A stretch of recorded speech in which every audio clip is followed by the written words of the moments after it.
Madhya Pradesh board कक्षा 10वीं वाले सभी बच्चों का यहाँ पर सामाजिक विज्ञान का पूरा पेपर और सॉल्यूशन आ चुका है।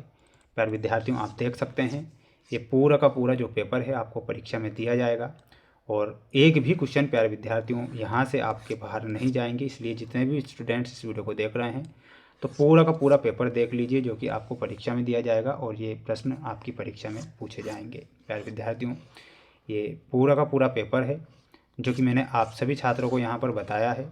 ठीक है, ये सबसे पहले पेपर बता दिया ताकि आप सभी बच्चे क्या करें, इस क्वेश्चन पेपर को ध्यान से देख लें। मेरी महत्वपूर्ण बात जरूर आप सभी बच्चे सुनेंगे। समस्त विद्यार्थी जो बच्चे हमारे चैनल पर नए जुड़े हैं तो प्यारे विद्यार्थियों, चैनल को सब्सक्राइब जरूर करके रखना है, क्योंकि आपके लिए जो प्रयास और आपके लिए जो मेहनत मैं कर रहा हूँ इसी से आप जानते हैं कि 95+% पेपर हमारे द्वारा बनाए गए जो वीडियो हैं उनसे बन रहे हैं। पूरा का पूरा ये पेपर आ चुका है सामाजिक विज्ञान का, जो आपको परीक्षा में दिया जाएगा। साथ ही प्यारे विद्यार्थियों, ये जो प्रश्न है परीक्षा में आपसे पूछे भी जाएंगे। जितने भी बच्चे आज हमारे चैनल पर नए जुड़े हुए हैं तो सभी बच्चों को चैनल को सब्सक्राइब जरूर करके रखना है, अगर मेरी मेहनत मेरा प्रयास आपको अच्छा लगता है तो। ठीक है, देखिएगा क्वेश्चन आपकी परीक्षा में आएगा। सबसे पहले सही विकल्प वाले क्वेश्चन आपको दिए जाएंगे। आंखों में पट्टी बांधे हुए तराजू लिए हुए महिला किस बात का प्रतीक है? क्वेश्चन क्या है कि आंखों में पट्टी बांधे हुए तराजू लिए हुए महिला जो है वह किस बात का प्रतीक है? ऑप्शन है न्याय का, शांति का, स्वतंत्रता का या फिर साक्षरता का। यहाँ पर हमारा जो सही आंसर होगा वो न्याय का प्रतीक होगी। तो न्याय आप यहाँ पर करेक्ट आंसर के रूप में ध्यान रखेंगे, जो कि आपका सही आंसर हो जाएगा। जितने बच्चे वीडियो को देख रहे हैं तो वीडियो को आप लाइक जरूर करें, क्योंकि आपके लिए ही मैं मेहनत कर रहा हूँ ताकि आपको अच्छे नंबर दिला सकूँ। प्रथम विश्व युद्ध कब आरंभ हुआ था? 1905 में, 1915, 1907 या फिर 1914? तो प्रथम विश्व युद्ध जो हुआ था 1914 में प्रथम विश्व युद्ध होता है। तो यहाँ पर आपको क्या ध्यान रखना है? 1914, 1914।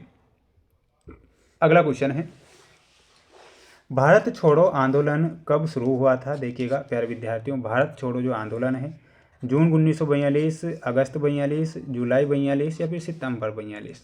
तो भारत छोड़ो आंदोलन की जो शुरुआत हुई थी अगस्त 1942 में हुई थी। एक बात और ध्यान रखना है, भारत छोड़ो आंदोलन की शुरुआत किसने की थी ये आप मुझे कमेंट बॉक्स में ज़रूर बताना। देखते हैं सबसे पहले आंसर यहाँ पर कौन बताएगा कि भारत छोड़ो आंदोलन की शुरुआत किसने की। ठीक है, कमेंट बॉक्स में आंसर बताना है। ठीक है, अगला क्वेश्चन है, खिलाफत आंदोलन के नेता कौन थे? क्वेश्चन परीक्षा में आएगा कि जो खिलाफत आंदोलन है उनके नेता कौन थे? राजेंद्र प्रसाद, लाला लाजपत राय, मोहम्मद अली जिन्ना, महात्मा गांधी, मोहम्मद अली और शौकत अली। तो इसमें आपको ध्यान रखना है, मोहम्मद अली और शौकत अली जो थे वो खिलाफत आंदोलन के नेता थे। तो इसमें आपको क्या लिखना है? मोहम्मद अली और शौकत अली। तो ये आपका क्या हो जाएगा? सही आंसर हो जाएगा। एक महत्वपूर्ण बात मैं सभी बच्चों को बताना चाहूँगा, मेरी बात सभी बच्चे गौर से सुने। प्यारे विद्यार्थियों, मेहनत तो आपको ही करना है, कोशिश तो आपको ही करना है। मेरे द्वारा सिर्फ और सिर्फ आपको पेपर बताया जा रहा है जो परीक्षा में छप रहे हैं। तो सबसे पहले तो आप इस वीडियो को पूरा ध्यान से देखेंगे और इन सभी प्रश्नों को याद कर लेंगे, क्योंकि प्रश्न आएंगे परीक्षा में। ठीक है, क्योंकि बिना मेहनत के तो आप जानते हैं जय जयकार नहीं होती और कोशिश करने वालों की कभी हार नहीं होती। जब नन्ही चींटी दाना लेकर चलती है तो चढ़ती दीवारों पर 100 बार फिसलती है। मन का विश्वास रगों में भरता है, चढ़कर गिरना गिरकर चढ़ना नहीं अकरता है और आखिर उस चींटी की मेहनत बेकार नहीं होती। कोशिश करने वालों की कभी हार नहीं होती। यानी कि आपको निरंतर कोशिश करना है। क्वेश्चन दिया गया है, केनाल कॉलोनी किसे कहा जाता था? क्वेश्चन क्या है कि केनाल जो कॉलोनी है वह किसे कहा जाता था? क्वेश्चन परीक्षा में आएगा। व्यापारियों के निवास क्षेत्र को, अधिकारियों के निवास क्षेत्र को, मजदूर के आवासीय क्षेत्र को या फिर नहर के किनारे बसने वाले लोगों की कॉलोनी को? तो यहाँ पर आपको लिखना है नहर के किनारे बसने वाले लोगों की कॉलोनी को केनाल कॉलोनी के नाम से जाना जाता था। तो यहाँ पर आपका ऑप्शन नंबर डी जो होगा वो सही हो जाएगा। हमारी बहुत सारी खाद्य पदार्थ वाली फसलें मूलतः किन देशों से आए हैं? प्यारे विद्यार्थियों, जो हमारे देश में हम जितनी भी खाद्य पदार्थ वाली जो चीज़ें आती है वो सबसे ज़्यादा कहाँ से आती है? वो क्या चीन से आती है, अमेरिका, ऑस्ट्रेलिया या फिर अफ्रीका? तो इसमें आपका सही आंसर क्या हो जाएगा? वह हो जाएगा अमेरिका से। कहाँ से आती है? तो इसमें आपको अमेरिका ध्यान रखना है और अमेरिका जो होगा हमारा करेक्ट आंसर हो जाएगा। तो इसमें आपको अमेरिका सही उत्तर के रूप में बताना है। ठीक है, अब हम बढ़ेंगे हमारे अगले क्वेश्चन की ओर। अगला क्वेश्चन देखिएगा आपकी स्क्रीन के सामने है, जिसमें आपको कौन से क्वेश्चन दिए गए हैं? रिक्त स्थान वाले क्वेश्चन दिए गए हैं। जितने बच्चे वीडियो को देख रहे हैं माय डियर फ्रेंड्स, चैनल को सब्सक्राइब जरूर करना, क्योंकि दिल से आपके लिए मेहनत कर रहा हूँ, आपके लिए प्रयास कर रहा हूँ, इसलिए कर रहा हूँ ताकि आपको परीक्षा में अच्छे नंबर में दिला सकूँ।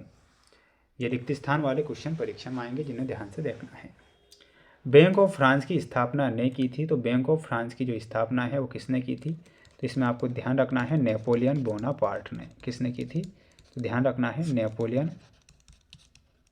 Napoleon Bonaparte.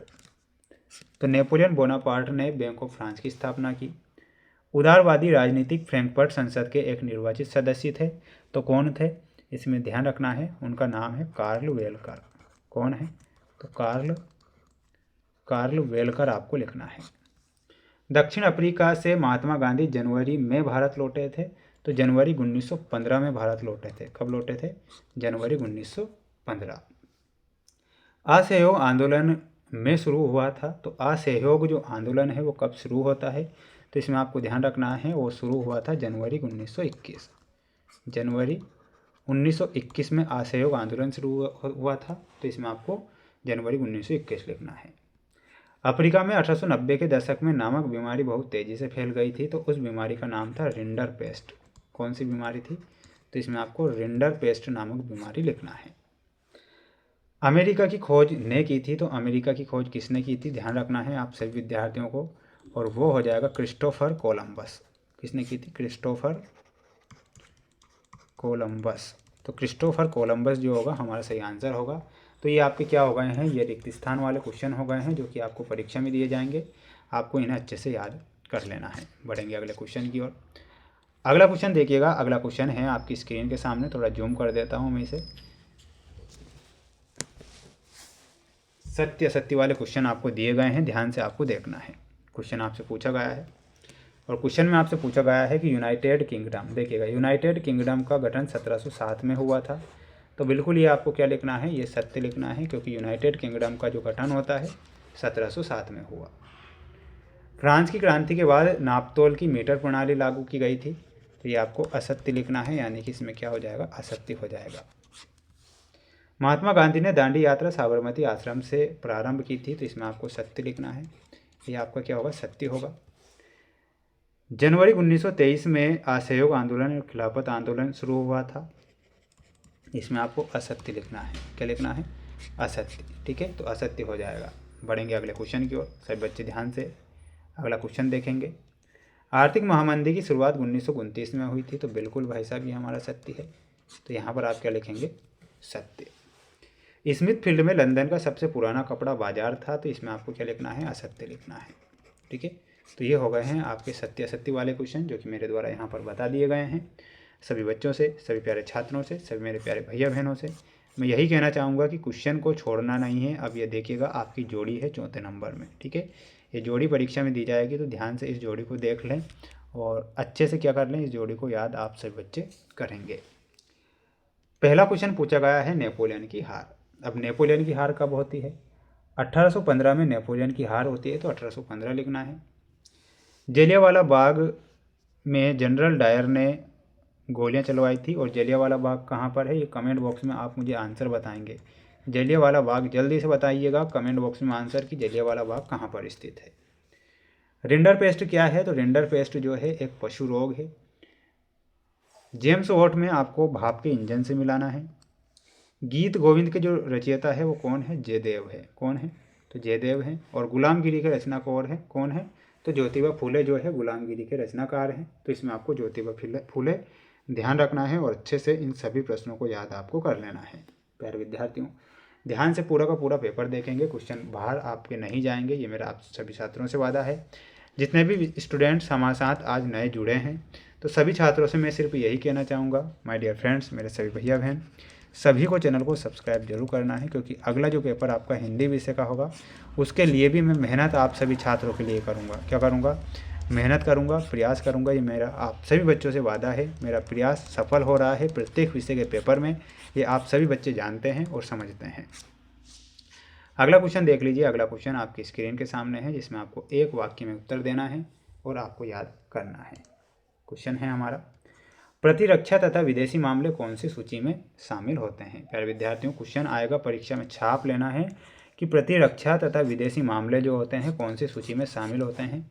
तो यहाँ पर आपको क्या ध्यान रखना है, और इसमें आपको ध्यान रखना है वो शामिल होते हैं संघ सूची में। तो इसमें क्या लिखना है, संघ सूची। संघ सूची। भारत में राष्ट्रीय दल कितने हैं, तो इसमें आपको लिखना है 7 राष्ट्रीय दल हैं। कितने हैं, 7।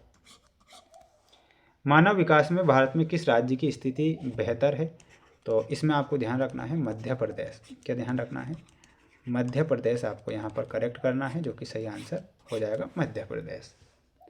कौन सा क्षेत्र सबसे अधिक रोजगार देता है, तो इसमें आपको ध्यान रखना है प्राथमिक क्षेत्र। क्या ध्यान रखना है, तो यहाँ पर आपको ध्यान रखना है और वह हो जाएगा प्राथमिक क्षेत्र। और प्राथमिक क्षेत्र के अंतर्गत क्या आती है, कृषि आती है।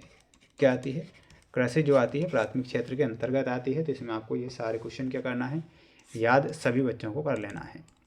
बढ़ेंगे अगले क्वेश्चन की ओर। अगला क्वेश्चन है, ऋण का औपचारिक स्रोत क्या है। तो ऋण का जो औपचारिक स्रोत होता है वह क्या होता है, तो यहाँ पर आपको ध्यान रखना है सहकारी समितियाँ। क्या याद करेंगे, सहकारी समितियाँ आप यहाँ पर ध्यान रखेंगे, जो कि आपका आंसर क्या होगा, सही होगा। असम का लोकप्रिय गीत ओ मोर अपुनर देश ये किसने लिखा था। प्रश्न परीक्षा में आएगा कि असम का लोकप्रिय गीत था जिसका नाम था ओ मोर अपुनर देश, ये किसने लिखा था। इसमें आपको ध्यान रखना है ये लिखने वाले जो थे वो कौन थे, लक्ष्मीनाथ। ध्यान रखना है लक्ष्मीनाथ बेजू बरुआ। कौन थे, बेजू बरुआ। ठीक है। इसके बाद देखिएगा मैं आपको कुछ और क्वेश्चन बताऊंगा जिसे आपको ध्यान से याद करना है। देखिएगा अगला क्वेश्चन है आपकी स्क्रीन के सामने, जो कि आप देख सकते हैं, और आप समस्त विद्यार्थियों से कितने नंबर में पूछा जाएगा, 2 नंबर में क्वेश्चन पूछा जाएगा। जो कि आपको दिया गया है कि पीतल एवं तांबे के बर्तन में दही एवं खट्टे पदार्थ क्यों नहीं रखने चाहिए, तो ये परीक्षा में आएगा। अम्लीय वर्षा कब होती है, कारण एवं इसके प्रभाव लिखिए। प्रश्न परीक्षा में छपेगा कि अम्लीय वर्षा कब होती है, कारण एवं उसके प्रकार लिखिए। इसके बाद देखिएगा अगला क्वेश्चन परीक्षा में आएगा, ध्यान से आपको देखना है। निम्न प्राकृतिक स्रोत में कौन सा अम्ल पाया जाता है, नींबू में और चींटी में। तो ये अम्ल भी आपको क्या करना है, याद करना है। बेकिंग सोडा के 2 उपयोग आप सभी छात्रों को याद कर लेना है, क्योंकि समय अब बचा नहीं है, क्योंकि पेपर तो मैं बता ही रहा हूँ और पूरा पेपर बताऊंगा। अगर आपने अपनी फेयर कॉपी बनाई होगी ना, तो आप उसमें सिंपल तरीके से याद करेंगे। अगर मैं आपको इनके आंसर बताऊंगा तो मैं अलग तरीके से बताऊंगा सही, लेकिन क्या होगा कि उन्हें रिवीजन करने में आपको दिक्कत आएगी। तो ध्यान रख लेना इनका। एथेन की इलेक्ट्रॉन बिंदु संरचना बनाना है, मेथेन की इलेक्ट्रॉन बिंदु संरचना याद करके जाना है। विकृत एल्कोहल किसे कहते हैं, लिखिए। एक क्वेश्चन परीक्षा में आएंगे कि विकृत एल्कोहल किसे कहते हैं, याद आप सभी छात्रों को करना है। वहीं अगला क्वेश्चन आएगा, ईंधन के रूप में एल्कोहल का उपयोग कैसे किया जाता है, वो याद करके जाना है सभी बच्चों को। जैव प्रक्रम को परिभाषित करना है, किसे करना है, जैव प्रक्रम को, और अथवा में कर लेना है प्रकाश संश्लेषण की रासायनिक अभिक्रिया लिखिए। कुछ पौधों को उगाने के लिए कायिक प्रवर्धन का उपयोग क्यों किया जाता है, इसके कारण भी आपको क्या करना है, याद करना है। क्वेश्चन बता रहा हूँ, पूरा पेपर बता रहा हूँ मैं, आपको याद कर लेना है। आप ऊतक संवर्धन तकनीक की परिभाषा, माँ के शरीर में गर्भस्थ भ्रूण को पोषण किस प्रकार प्राप्त होता है, ऋतुस्राव क्या है एवं इसकी अवधि लगभग कितने दिनों की होती है, ये याद करना है आपको। वहीं अगला क्वेश्चन देखिएगा, अगला क्वेश्चन आपको याद करना रहेगा सभी बच्चों को, सभी प्यारे विद्यार्थियों को। जितने भी स्टूडेंट्स हमारे साथ नए जुड़े हुए हैं, तो प्यारे विद्यार्थियों आप सभी बच्चों को चैनल को सब्सक्राइब जरूर करके रखना है, क्योंकि आपके लिए जो प्रयास और मेहनत मैं कर रहा हूँ, लगातार आपके लिए मेहनत और प्रयास कर रहा हूँ, ताकि हमारे उन सभी बच्चों के अच्छे नंबर आएँ जो कि बिल्कुल सटीक क्वेश्चन पढ़ना चाहते हैं और याद करना चाहते हैं। 13वां क्वेश्चन 2 नंबर में आएगा कि मानव में बच्चे का लिंग निर्धारण कैसे होता है, केवल रेखा चित्र बनाकर आपको समझाना है। वंशागति के प्रथम संतति F1 का रेखा चित्र याद करना है, यानी कि समझना है। प्रकाश के परावर्तन का नियम 2 नंबर में आएगा। और देखिएगा वक्रता केंद्र की परिभाषा और फोकस की दूरी। हीरे का अपवर्तनांक 2.42 है, इस कथन का अभिप्राय लिखना है आपको। किसी लेंस की 1 डायोप्टर क्षमता को परिभाषित आपको करना है, ये 2 नंबर वाले क्वेश्चन हैं। किसी अंतरिक्ष यात्री को आकाश नीले की अपेक्षा काला क्यों प्रतीत होता है, कारण। ग्रह क्यों नहीं टिमटिमाते हैं, कारण। अब देखो यहाँ पर 1+1 यानी कि 1 नंबर के ये क्वेश्चन है। विद्युत सेल और धारा नियंत्रक, यानी कि विद्युत परिपथ में उपयोग आने वाले निम्न अवयवों के जो प्रतीक चिन्ह हैं उन्हें याद आपको करके जाना है। ठीक है, और इसके बाद में 18वां क्वेश्चन देख लीजिए। 3 नंबर का क्वेश्चन आएगा, ये एक एक नंबर के रहेंगे। ऐसी धातु का उदाहरण दीजिए जो कमरे के ताप पर द्रव होती है, चाकू से आसानी से काटी जा सकती है, ऊष्मा की सबसे अच्छी चालक होती है। तो ये आपको कितने नंबर में दिए जाएंगे? 3 नंबर में, यानी कि एक एक नंबर के ये क्वेश्चन होंगे। ठीक है, अथवा में दिया जाएगा, इन्हें परिभाषित करना है, खनिज, अयस्क और गेंग। 19वां क्वेश्चन देख लीजिए, 3 नंबर का आएगा, स्क्रीनशॉट ले लेना है, समय कम बचा है। ये 22वां हो गया, और ये इसे आप क्या करिएगा, सीधा करके देख लीजिए, ये 22वें का आंसर है ना। और ये 23वें का आंसर सीधा कर लेना, मोबाइल है ना, थोड़ा सा PDF उल्टा गया। सभी बच्चों को चैनल को सब्सक्राइब जरूर करके रखना है, जितने विद्यार्थी हमारे साथ नए जुड़े हैं। हमारी मेहनत अगर आपको अच्छी लगती है तो प्यारे विद्यार्थियों, सभी वीडियो को लाइक कर चैनल को सब्सक्राइब करें। अगला जो सेट पेपर होगा वो बहुत जल्द आएगा। मेरे द्वारा जो मोस्ट इंपॉर्टेंट प्रश्न बताए जा रहे हैं, इनमें से प्रश्न जरूर बन रहे हैं, 100% प्रश्न बन रहे हैं, क्योंकि मोस्ट इंपॉर्टेंट क्वेश्चन बता रहा हूँ। चैनल पर और भी सेट पेपर बहुत जल्द आएंगे। मिलते हैं नेक्स्ट वीडियो में। सभी को चैनल को सब्सक्राइब जरूर करना है।